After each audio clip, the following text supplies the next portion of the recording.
right. That's what you get. You get worse next time. Good job, man. You look like you might need Okay, good morning, everybody. too.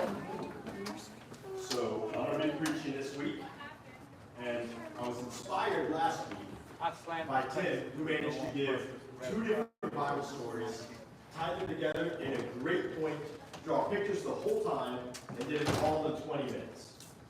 And so the obvious assumption for me was, this week, I get to make up all of the time he left on the table.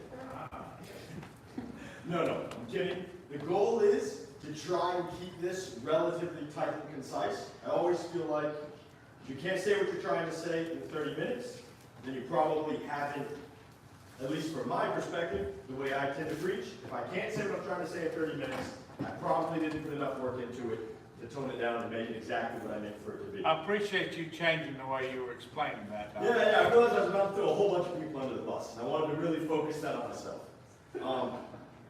But for anyone paying attention, that means about 95% of the time when I preach, I haven't put enough work into it by my own estimation.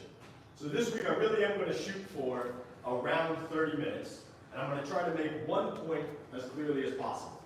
We're going to start, eventually we're going to be in Exodus 20, and then we're going to end in the Gospel of John. The title of the sermon today is The Madman and the Pharisee. And so I'm going to start with a quote that at least the beginning of the quote is relatively familiar. I'm going to read the entire thing. It's about a paragraph, and I don't know how familiar you are with everything after the first two sentences. But this comes from a well-known philosopher. I will read the quote first, talk about it just a little bit, and in the introduction, explain where I'm trying to go. And then we'll look at Exodus and John, and I'll wrap up. So, God is dead. God remains dead, and we have killed him. How shall we comfort ourselves, the murderers of all murderers? What was holiest and mightiest of all that the world has yet known has bled to death under our knives. Who will wipe this blood off us? What water is there for us to clean ourselves? What festivals atonement, what sacred games shall we have to invent? Is not the greatness of this deed too great for us? Must we ourselves not become gods simply to appear worthy of it? Now, the first part of this phrase, God is dead, God remains dead, and we have killed him, it's a well-known phrase. It's a phrase that Nietzsche wrote in he wrote several times and discussed multiple times, but one of his more famous works. And in that work, he discusses it from multiple angles. But this specific paragraph comes from a character. He's writing a story, and there's a character that is running through a crowd seeking God. And everyone in the crowd is making fun of him because they live in an age, the post-religious age, the age we live in now, where people are now smart enough and understand enough to know that religion is dumb and God isn't real and we move beyond that. And so this madman is running through a crowd of people, and he's saying, I'm seeking God, I'm seeking God. And everyone in the crowd is making fun of him because he's seeking something that all the intelligent people know doesn't exist. And it's important to note that from Nietzsche's perspective, he's not arguing that God is real. He's not stepping in and saying, we've made a mistake here, we've moved too far. He accepts the premise that he was raised up believing in academic circles, and that is still the norm in most academic circles today, that we've moved beyond the need for God or religion. That as mankind, we are sufficient. In my opinion, that's an absurd premise.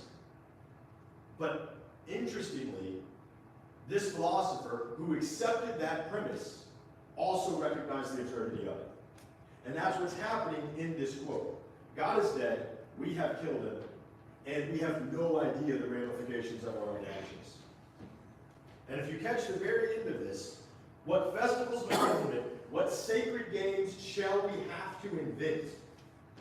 Is not the greatness of this deed too great for us? Must we ourselves not become gods simply to appear worthy of it? So this is a person who's saying, I believe that religion is in the past and we've moved beyond it. But recognizing that if we accept that premise is true, we will have to create our own gods and our own religion. Because as a species, we cannot survive without a religious tendency. It's just how we were created to exist. Now, generally speaking, and there's a lot of famous platitudes that history repeats itself, and learn your history, or you repeat it, or, when there's nothing new under the sun. There's always this kind of idea that the world happens in cycles. And everything that we're experiencing for the first time in our generation is the same thing that every generation before us has experienced for the first time. And in some ways you can argue that what we're experiencing right now truly is unique, with technology exploding as fast as it has, and with the age of information. I mean, even in the last 20 years, especially in the last 50 years, things are drastically different. But at the same time, if you look at how humanity reacts to it, and what our real problems in culture are, they're the exact same problems we've always had. And so the world has changed a little bit, but humanity has not changed that much. And if I do firmly believe that that's the case, and if I believe that's the case, then I'm looking at this problem that this famous philosopher brought up, and that has been kind of the defining feature of the last 100 years in in human culture, but especially in the Western world. We moved to a point in Western civilization where God was no longer necessary, where religion became absurd, it's the opiate of the masses, and we're now beyond it. And then how do we respond to that as a civilization? And from what we can tell, we respond to that by falling apart. And we now have multiple movements within our civilization, many of them founded on a premise that is relatively good, but that turn into their own pagan religion. And you can see that in the gender ideology movement is an excellent example. There's a study that was released last week that has now linked the idea that if you do undergo a transition surgery, you're 12 times more likely to commit suicide than if you do not, which is an incredibly significant number. Significant enough that before this study was even released, most European countries that pushed this have already abandoned the practice, and are pushing back heavily on it. And yet America is continuing to lean into it. And they're continuing to lean into it because you have to trust the science. And you have to do what's right for the people. And you have to affirm it. And it doesn't make any sense. It's not rational at all. Because it's the science that's saying, if we do this, these people are 12 times more likely to commit suicide. And if we do this, we're far less likely to have a good outcome in 10 to 15 years. But it's not the science that they're trusting. It's an ideology that has replaced religion in their own mind. Now that's true in a bunch of fronts. You can look at almost any political issue, and there will be a group of people that have adopted that and made it into their own religion. And I'm not here to talk about those religions. Some of them are incredibly dumb, some of them are only mostly dumb. But that's not the point. The point is, those people have a predisposition to grab something and turn it into their own religion. And that's exactly what Nietzsche was referencing in this quote. We have killed God, and we will now become our own gods and make our own religion with our own festivals and our own atonements. Because there is no society that truly is secular. It doesn't work. Now the question is, if that is true, is that something that's new to us now? Humanity has never had this problem before, we've never had to deal with it before. Or is this just another version of the same cycle we've always repeated? And when I run across something like this, I always try to find evidence of it. First off, evidence of it in the past, and then secondly, evidence of it in my own attitude. If I'm talking to a person that I can recognize as a relatively intelligent person, and yet they're saying something that I feel is incredibly stupid, one of two things must be true. I misunderstand what they're saying, or I understand it but I'm wrong. So in my own side, I'm confused or incorrect. Or there is something going on with them that will allow them to ignore their own ability to reason. It has to be when one of us is inherently wrong. And if they're an intelligent person, it's definitely possible that it's me, but it's also possible that it's them. And the truth is, if I recognize within them something that allows them to ignore their own reason, probably that trait exists in me as well. I might manifest it in a different way, but humans really aren't that different across the board. We're all so proud to be unique, and we all wear the exact same t-shirt proclaiming it to be true. And so when I see something like this that stands out to me as incredibly stupid, I try to figure out what is it that allows smart people to believe it. And this is where I want to jump into the message today. So that is the madman, the man screaming through the crowd saying, "Don't you realize what we've done by killing God?" Written by a person who truly believed that we had killed the need for God in society, that God wasn't real. It was just an abstract of the masses. And yet recognizing the impact that that belief would have. Now I want to flip over and look at the Pharisee. And now we're moving into the heart of the message itself. But we're going to start by looking at Exodus chapter 20 and the first 4 of the 10 Commandments. And I had thought about bringing in paper and letting everybody try to write the 10 Commandments down from memory. But I am trying to keep this to a tight 30 minutes. And if I try to do anything from memory, that eats up 15 minutes by itself, just to get my brain moving in the right direction. So, in my mind, when I start quoting the 10 Commandments, the first ones I think of is, don't lie, don't steal, don't kill. Right? Those are like the main ones. And then you have things that branch in underneath that. But what's interesting is when you go to Exodus chapter 20, and you start reading the 10 Commandments, I'm going to read the first 7 verses now. So Exodus chapter 20, verse 1. Then God gave the people all these instructions. I am the Lord your God, who rescued you from the land of Egypt and in the place of your slavery. You must not have any other gods but me. You must not make for yourself an idol of any kind, or any image of anything in the heavens, or on the earth, or in the sea. You must not bow down to them, or worship them. For I, the Lord your God, am a jealous God who will not tolerate your affection for any other gods. I lay the sins of the parent upon their children. The entire family is affected, even children in the 3rd and 4th generations of those who reject me. But I lavish unfailing love for 1,000 generations on those who love me and obey my commands. You must not misuse the name of the Lord your God. The Lord will not let you go unpunished if you misuse his name. So the first 3, and really the first 4, because most people lump the verse 8, remember the Sabbath day to keep it holy, as this portion. So you have like 4 and 6 where it's broke out.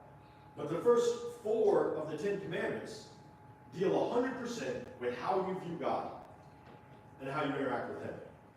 Everything after that is relational. You shouldn't kill people. You shouldn't steal from them. You shouldn't covet their stuff. You shouldn't lie. And even the lie one is, you shouldn't bear false witness against your neighbor. It's not, you shouldn't lie. I mean, it is you shouldn't lie. But it's specifically, you shouldn't lie in a way that hurts the people around you. It's all relational. But it starts with, you must have no God but me. You must not make a fake image and call it an idol. You can't worship something I created. And it's not even something I created. You can't worship something you created that's an image of something I created. Don't even make it. You cannot misuse the name of the Lord your God. And that phrase, misuse the name, if you read the King James Version, do not take the name of the Lord your God in vain. The literal meaning there is that to make the name empty, which would be difficult as an English reader to put context to that. And that's why I think misuse is an excellent translation. But the idea is you have the source of all truth. Don't treat that name as if there's no truth behind it. Right? And in the Hebrew culture, a name carried a lot of weight to it. That's evidenced by the fact that as you read through the Old Testament, Jesus or God will interact with somebody and change that person's name. Abraham from Abram. Israel from Jacob. And on and on. There's multiple examples of this where the name carries with it. I'm changing you as a person, and I'm changing your name to reflect that. And especially if you look through some of these characters in Scripture, God addresses them throughout their entire life using a different name, depending on who they are at the moment, really. But he says, hey, if you're going to use my name, remember what it means.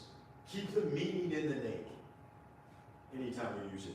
Now, we tend to think of, do not misuse the name of the Lord your God as, don't swear in God's name. And I think that's a good thing. Like, you shouldn't do that. That's probably wise. But that's not the bulk of what's happening here. If you're doing that, if you're using God's name as a casual oath or a swear word, you're far beyond what's being addressed here. What's happening here is, don't treat the name of God with ambivalence. Long before you get to the point that you're comfortable swearing in God's name, don't stand up and claim you're a follower of God or a Christian in a way that benefits you, but doesn't further his ministry. That's a very different thing. But we'll get into that a little bit more later. The main thing I want to focus on here is the fact that of the 10 Commandments, the first 4, and especially the first 3, address 100% how you view God. So he starts by saying, you are my special people, we're going to have a covenant, there's a way I need you to act, and 30% of what I'm about to tell you is going to be, I'm the only God you're allowed to have. You're not allowed to make graven images, and you're not allowed to use my name for good. And then in the middle of all of this, he says, I'm the only God you're allowed to have, don't make graven images. Then verse 5, do not bow down to them, referring to the graven images. That's the second time I've done that. Do not bow down to them or worship them.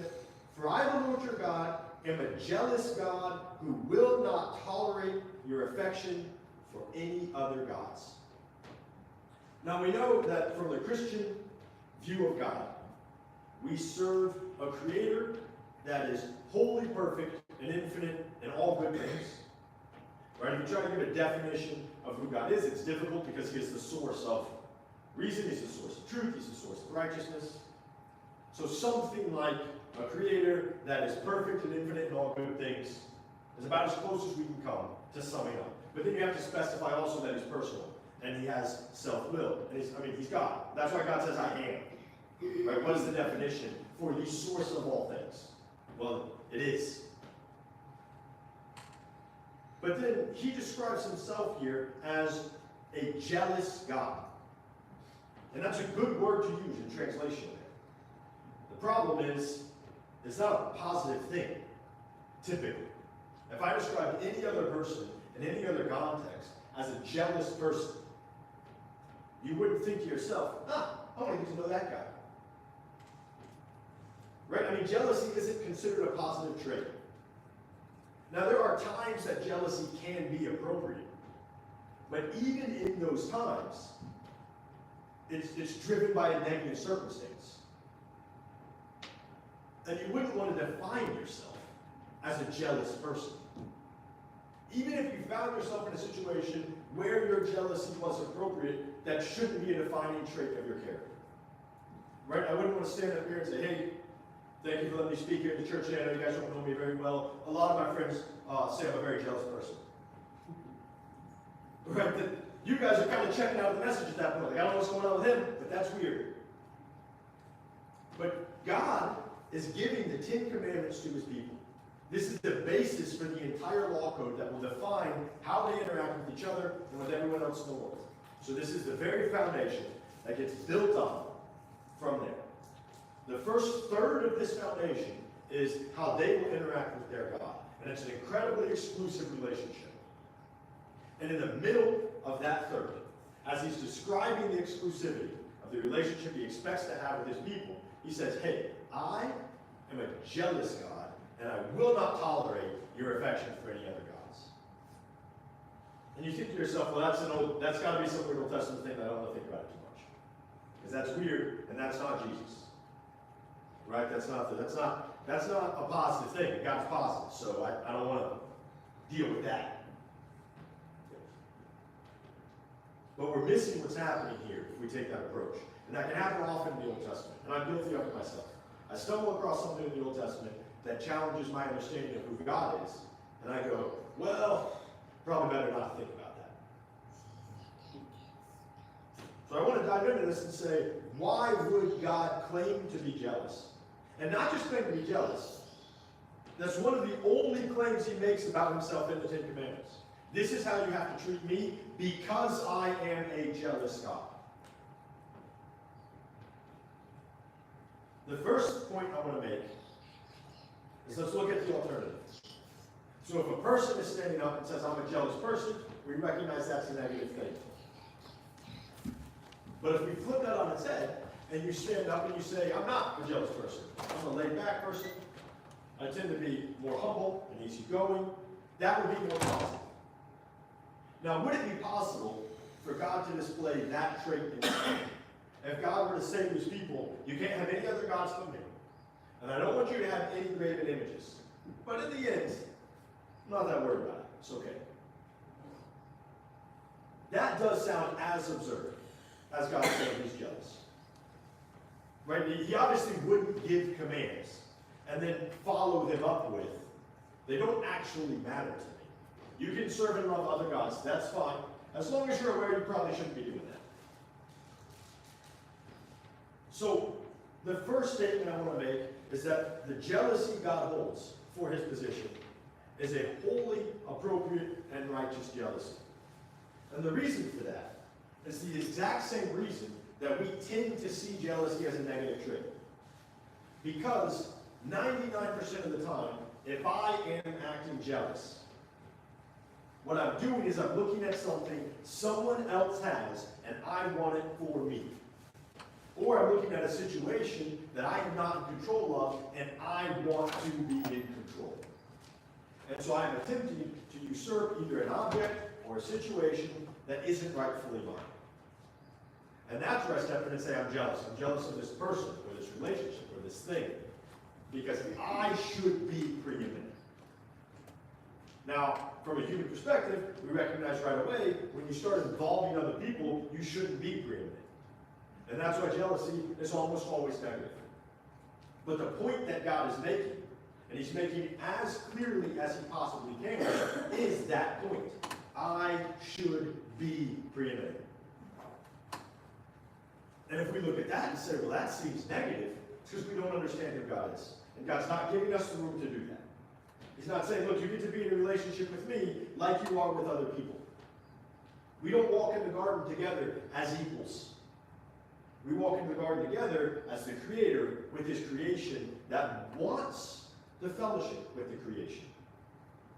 But doesn't need it, doesn't depend on it, and doesn't go back and forth with the peer, if that makes sense. So he is leaving his people no room to misunderstand how this is going to work. The first 3 of the 10 Commandments, I am an exclusive, special God. If you're going to do this with me, if we're going to be in a relationship, then it's just me. There are no other fake gods. There's nothing else you get to do. I am preeminent. And I'm preeminent because I'm jealous, and I will not allow anything else. So if we accept that premise, if we say, okay, God is claiming to be jealous because it's righteous for him to be so, because he should be preeminent. We then have to deal with the fact that, for one thing, if you look at the history of the Israelite people, they never tend to actually treat him that way. Right? And it's very easy to judge the Israelites because we get to see generations of history spread out over 7 pages. And we get to see God do incredible things for them. And then 30 years later, they just completely abandon it. And we get to see God rescue a whole generation. And then the very next generation's doing their own thing. And we sit there and think, well, what a bunch of idiots. And we try not to look past our own past more than like 7 days at a time, because we start to see a pattern. But here God is reestablishing his relationship with his people.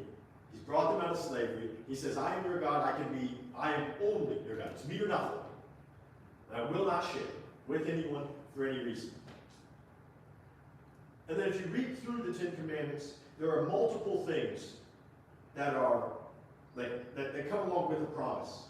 And at the end of verse 5 and 6, he says, so he just said he's a jealous God. And then he says, I lay the sins of the parents upon their children. The entire family is affected, even children in the 3rd and 4th generations of those who reject me.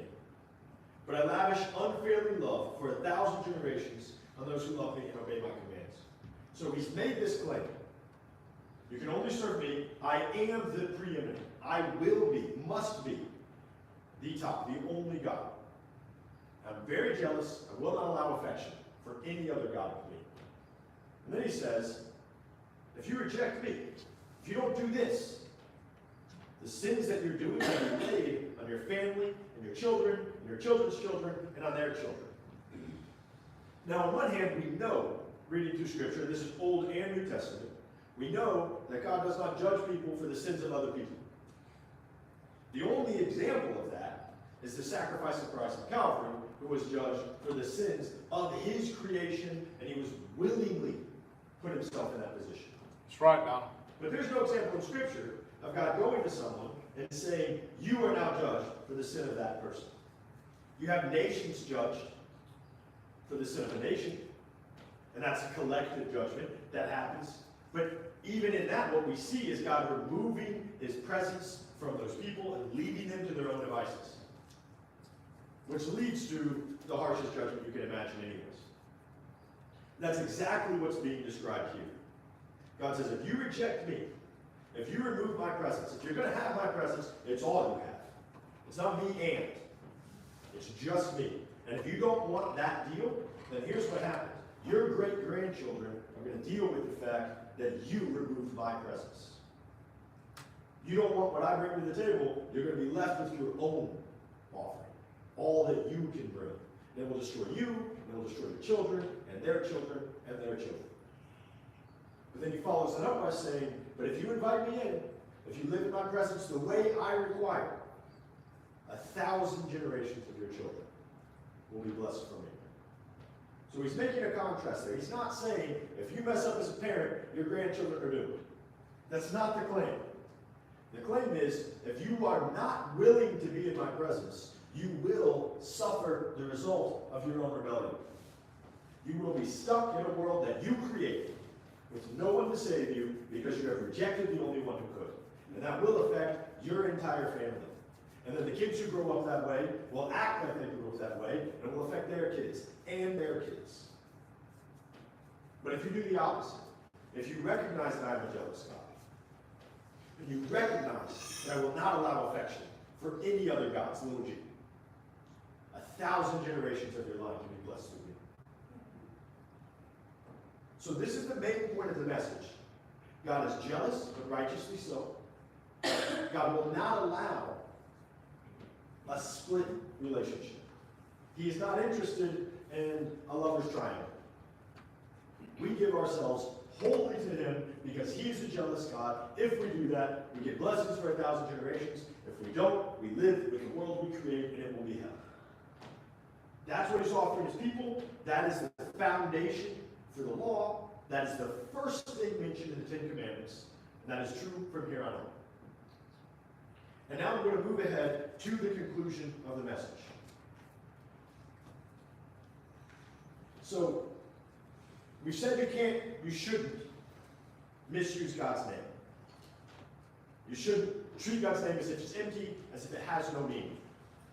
And we've said that if you want God's blessing, you have to be in his presence. And if you want God's presence, he makes it incredibly clear that that presence is exclusive. There's not room for any other God in that relationship. And that includes the God of our own self. Now, if I think of this from a pagan perspective, right, I put myself in the world that this was written to, and I'm looking at the Israelites, and I think, okay, God is telling the Israelites, you don't get to make created images, you don't get to make idols, you don't get to sacrifice your kids to them, you don't get to worship Baal or Moloch or any of these other crazy gods, you don't get to create your own gods and worship them. That's easy for me to accept and say, okay, I don't have a problem with that. I'm not going to do those things. But if I take that out a little bit further, if I'm a little more realistic in how I approach this and what God is requiring, I'll realize right away that the idol that is brought to the table by the Israelites is not just a graven image. Right? So that's I think we can make a caricature of people in our own minds sometimes. Like you watch a Disney video of what it meant to be a Native American. You're Pocahontas, and then there's people that are just in love with nature, and they're like great people, and everything is wonderful and perfect, and there was nothing but peace and harmony in the world until the evil white people showed up and ruined it all. Right? And it makes for a great movie. But in reality, the Native Americans were every bit as complex as the evil white people. They were evil Native Americans. And they enslaved each other, and they killed each other, and there was terrible torture everywhere, and then the white people showed up, and the world went on largely as it had. Just now, with more people doing the killing and the enslaving and the torture.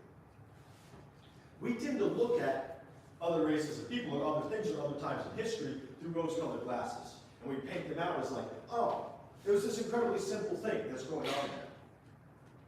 But the reality is the Israelites weren't making graven images because they were just dumb, stupid people that didn't understand how the world worked.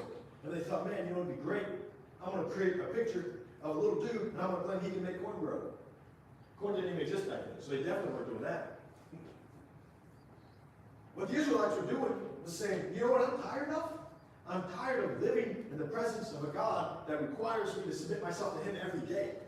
I want a God I can control. That's right. So I'll sit in the shadow of Mount Sinai and make my own God. Now that sounds crazy, but that's exactly what humanity has always done. That's the story of Adam in the garden, and of Cain and Abel, all the way through. People look at God and say, I want that, but I want to control it. So when God was telling the Israelites, don't make graven images, he wasn't saying, hey guys, don't be stupid enough to think that this would work. He was saying, you want me, you get me, and you must submit to me. And there is not room to have me the way you would have that idol. So now we jump ahead to the ministry of Jesus. We're in the Gospel of John. This is John chapter 11, and I'm going to pick up in verse 45. The context here is we're very close to the end of Jesus' ministry, and he's just risen Lazarus. One of like his biggest miracles. But at this point, he's well established on the scene in this area. People know about Jesus, they're talking about Jesus, he's done a bunch of miracles, and then he just raised his friend from the dead right outside of Jerusalem. So politically, there's a lot going on, obviously. And Jesus is right in the middle of it, and it's almost at the climax. We're not far away now from the triumphal entry, the Last Supper, and the whole reason Jesus came. And I want to read, and this is the conclusion, so we're almost done. But I want to read about a meeting of the religious leaders discussing what Jesus was doing. At this point, weeks away from the most important thing God has ever done inside of human history. Starting in verse 45. Many of the people who were with Mary believed in Jesus when they saw this happen. This happen is referring to the resurrection of Lazarus. But some went to the Pharisees and told them what Jesus had done. Then the leading priests and Pharisees called the high council together. What are we going to do? They asked each other. This man certainly performs many miraculous signs. If we allow him to go on like this, soon everyone will believe in him. Then the Roman army will come and destroy both our temple and our nation. Caiaphas, who was high priest at the time, said, you don't know what you're talking about. You don't realize that it's better for you that one man should die for the people than for the whole nation to be destroyed. He did not say this on his own. As high priest at that time, he was led to prophesy that Jesus would die for the entire nation. And not only for that nation, but to bring together and unite all the children of God scattered around the world. So from that time on, Jewish leaders began to plot Jesus' death. So we're moving to the end of Jesus' ministry. We're very close to the most important thing God will ever do inside of human history. And the religious leaders of the day get together and say, hey, this is getting intense. Anyone that sees what's going on is going to believe this guy came from God. That's a telling statement in and of itself. Because it means, first off, they recognize that he came from God. That's right. Because if they were just saying, this guy looks like he came from God, it would be a different conversation. If we were sitting together as a church because someone had sprung up a ministry in this area and we had serious misgivings about it, and we were saying, hey, this person is claiming to be a Christian and they're claiming to speak for Christ, but I don't trust this. We wouldn't say, we've got to kill that guy before he messes up what the church is doing. We would say, we have to expose the flaw in this ministry. We have to show where he has strayed from the gospel. Or she has strayed from the gospel. It's 2024. But the question here is not, where has Jesus gone wrong? What fake power is he using to look like he's from God? They make the statement, as people find out what he's doing, they're all going to believe he came from God. He's doing many miraculous signs. And leave the statement there. They recognize in the room that he is doing enough to prove he came from God. so his message should be validated. But what's the problem? The problem is his message is going to incite Rome. And Israel is not a free country at this point in time. Israel is allowed to self-govern within certain limitations, but Rome is in charge. And one of those limitations is Rome stays in charge. And the Jewish people weren't great at being ruled by other people. And so while Rome gave them a lot of their own freedom, they were very aware that every so often people would raise up one of the 12 disciples, was a zealot. What that means was he was a terrorist back before we started calling him that. He said, hey, I don't like these people in power, and I'm going to kill all of them till they leave. That was an underlying thing in the Judaic culture, in Israel. They wanted to be their own country. They still remembered when David was on the throne, and Solomon was on the throne, and they basically ruled the world. And they weren't happy with the fact that Rome was in charge. And so Rome said, all right, you guys can kind of do your own thing. You can keep your national identity, but we're in charge. And if anything starts making waves, we're going to come in and we're going to do what Rome does. Like the term decimation. We go through, we pick 1 in 10 people, we crucify them on the side of the road, and the other 9 people realize, one, we just got lucky, and 2, maybe we shouldn't do this again. The Roman army was very good at managing the population. So it's not like the religious leaders' fears here were unfounded. Right? They weren't only looking out for themselves. They weren't only being selfish when they said, hey, this message that everyone thinks comes from God, because what we're not saying is it's coming from God and we know it, it's going to incite Rome. And we know what Rome will do if they come back. That's a reasonable thing to say. And so what did they end up concluding as the religious leaders of God's city and God's people? We have to get rid of the presence of God to save God's house and save God's people.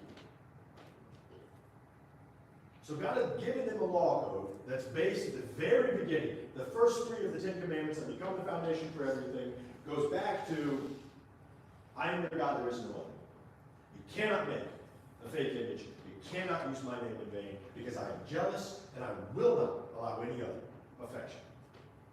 And then these men sit in a room together and say, if we want this religion to survive, we've got to get God out of it. We've got to get rid of his presence. And the question there is, who's making that choice? Maybe they are. Because they recognize that the ministry they are trying to stop is proven to be from God. And they are willing to look at what God is doing and say, if we will stop that, it's going to mess up everything we have going on. They're not saying that for purely selfish reasons. It's easy to throw the Pharisees under the bus, and they should be thrown under the bus. But it's not like they were sitting in an ideal situation and messed it up. They were in a very tough spot. What they were saying about what Rome would do, Rome would do. Rome did do. Shortly after this, when Israel did revolt and get decimated, and then eventually there is no nation of Israel. Right, so what they're worried about is a legitimate thing. But they're so worried about that legitimate thing that they look at that, and they look at what they know God is doing, and say, I choose that. And I'm willing to kill God to protect that. Why? For God's house and God's people. So we open this message with a quote from a person who was smart enough to know we don't need God anymore, but smart enough to realize that we desperately need God, and could only describe that interplay as a madman running to a crowd of people, screaming, we've killed him, and now we have to become gods and create our own religion. We close this message with a Pharisee who has devoted their life to the work of God. They care enough about God's house and God's people to do anything to save it, and that anything includes take control of God's ministry and kill God to drive him out of what he's doing. And the attitude there is the exact same attitude. What's happening now in modern culture is not a new thing, in the sense that all of a sudden people are responding and saying, I'm going to create my own religion. I'm going to lash out towards God and a religion I control and create a God in my image.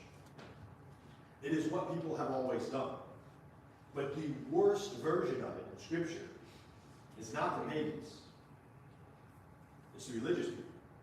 It's the Pharisees. It's God's chosen people doing it in defense of God's nation and protection of God's temple.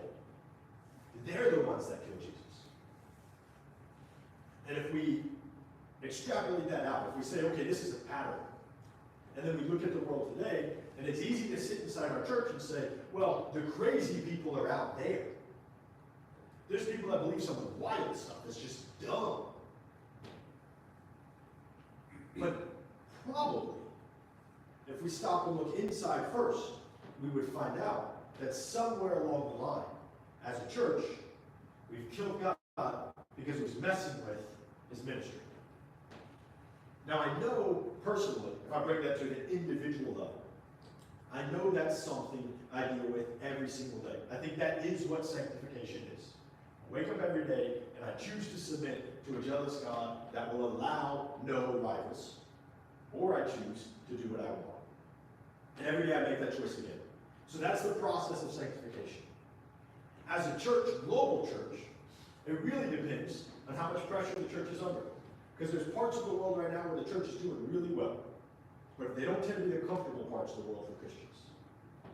If you look at the Western church, I think you do see a church that has gotten so caught up with its ministry that it was willing to kill God to keep that ministry safe.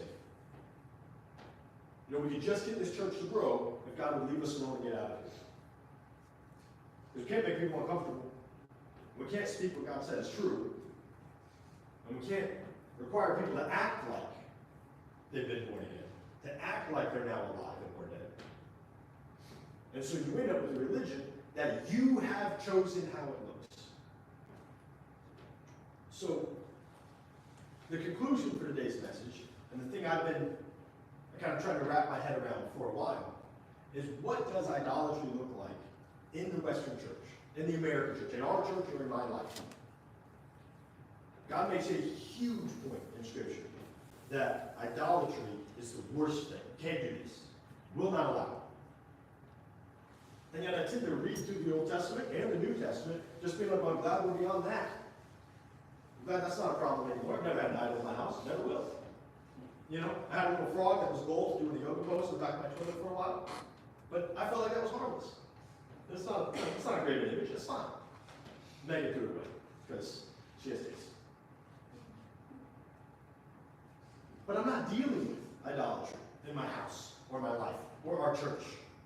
I've never once walked into our church on a Sunday morning and said, whoa, who put that false idol on? We can't have that. And yet, how often am I willing to sit in front of a God who says, I'm a jealous God that will allow no other affection? It's me and solely me and nothing else. Because I walk into that relationship and say, okay, let's barter. Okay, let's talk about how this is going to work out. I'm yours. I'm 100% yours. I want to go to heaven. Don't get me wrong. But that's idolatry.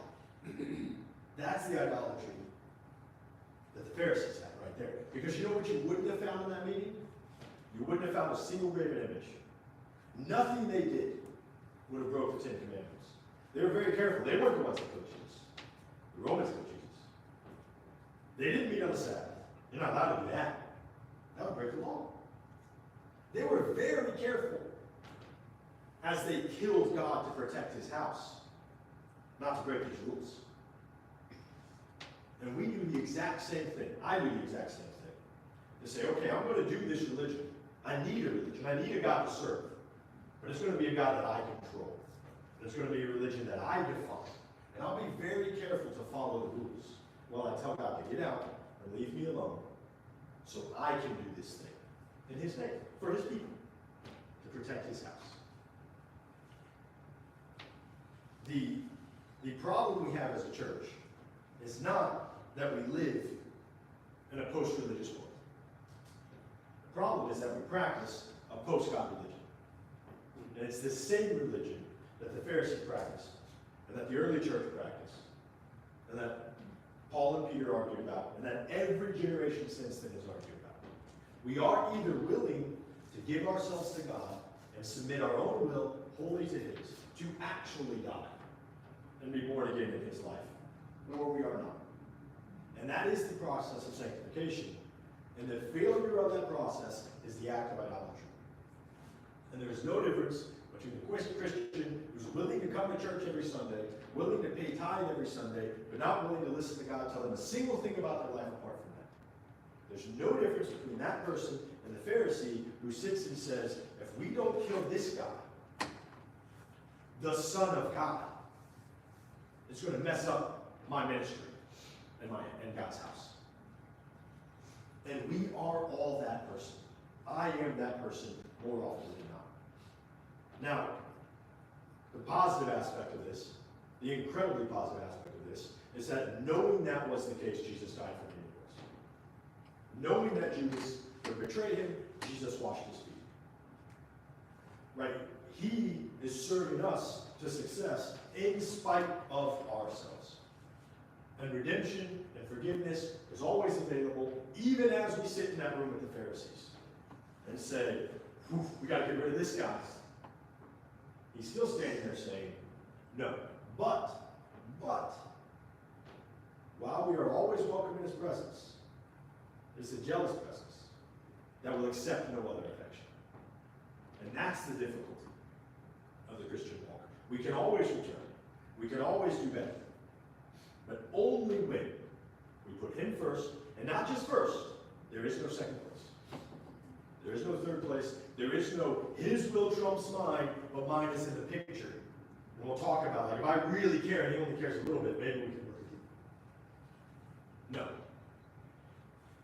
So when we look at the madman from Nietzsche, or the Pharisee from John, or any other example of humanity gone incredibly awry, pursuing their own desires, what we should see more than anything is the Christian sitting in the pew, serving God their way in a religion they control. That's the religion I want to stamp out of my life as much as possible, and that's what I challenge our church to drive away from as well. I'm not saying that because I feel like our church has failed miserably in that regard. I'm saying that because I feel like that is the challenge of Christianity. That's what we're called to. That's the purpose of the whole thing. And the reason Jesus had to die is because we could not do it. But the reason He died is because He wanted us to do it with Him. So it's not enough to say, well, that cannot be done. We must say, I cannot do it on my own, but I must succeed with Him. Let's not get caught up in the first. Let's focus on the second. That's it for me. I'm closing, unless Charles and Dad has something they want to add. Just ask everyone to continue to pray about what we're going to do for the church front, and then also for the school. This between now and fall, Net's asking God to give her at least 20 students, and she's going to need a little bit of staff. And we're praying for the right person to come in and help her. She's got her and Sharon, but I think she needs, and she can define better than I can. Yes. We just need to pray about it. But we definitely need to pray for that school. One, that's an incredible ministry that God has brought to an end, laid on her heart, and has the opportunity to, you talk to any teacher, the impact that you have and the responsibility that you have is one of the highest that there is. And the fact that our church can support one of our members in God calling them to that, that's an incredible thing. And we owe them that spiritual support. As a church family, we have no excuse not to be praying for that school and for their family every day, and for the fight that they'll get into. And then, of course, this is God's building that He gave to us. We should take care of it. I think we're making great progress, slowly but surely. It looks much nicer on the inside. Let's try to get the outside a little bit nicer as well. That's what we're praying for. Not to get money from the people in this room, but to say, if God, this is your will, show us how you will provide. But if we don't ask Him, He won't provide. Also, Donald, if you don't mind, there's levels of this message you gave today, and I really think it'd be good to pray as you finish that God help us to reflect on what you said today in our own hearts, because that's powerful. I appreciate your message. meet. All right. Love you guys. I'm going to close this in prayer. And we will be dismissed. Father, thank you for the opportunity to be here as a family. Thank you for your hand on our church. I pray for every individual in this room. I pray, one, that we will have access to the inevitable blessings that come with your presence. That we will value your presence beyond our own self-will and self-destruction. And that we will be a church that accurately reflects your love for the people around us.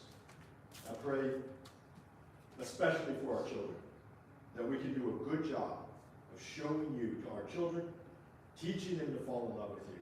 And we can create young men and young women that are bold for you, and that are men and women of character. Love you and thank you, Father. It's in your name we pray. Amen. Amen. All right? You are dismissed.